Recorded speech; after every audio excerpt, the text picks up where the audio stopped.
Once upon a time there was a young man who worked at a factory.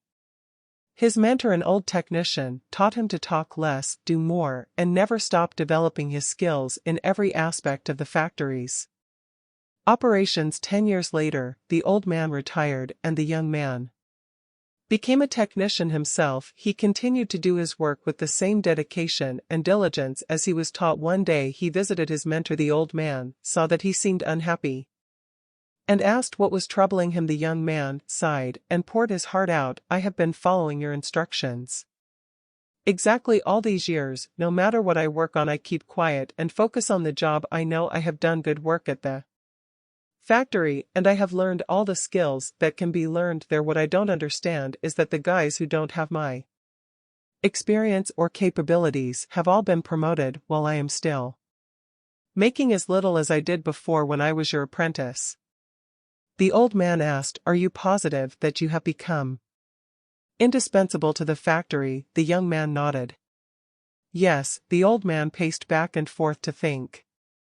After a while he turned to the young man. Must request the day off using whatever reason you like. It is time for you to give yourself a break. The young man was surprised by this advice, but the more he thought about it, the more it made sense.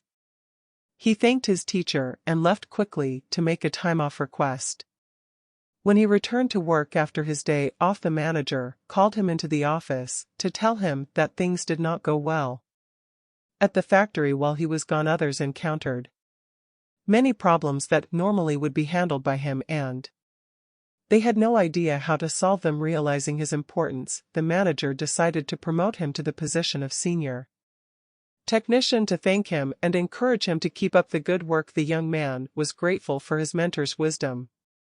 Surely he thought this was the secret to success. From that point on, whenever the young man felt like he deserved more than what he was getting, he would take a day off. When he came back the next day, the situation would improve to his satisfaction.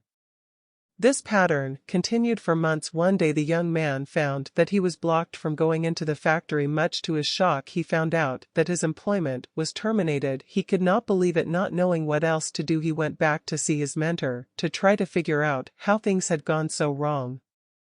Why did I lose my job? He asked with wounded pride. Did I not do everything as you instructed? Actually, you did not, because you heard only half the lesson. The old man shook his head. You understood right away that no one pays any attention to a light bulb that is always on. It is only when it goes off that people suddenly take notice and realize they've been taking it for granted. You were so eager to apply this understanding that you left before hearing the second half. It began to dawn on the young man that perhaps he made a big mistake. What was the second half? The mentor spoke slowly to make his point.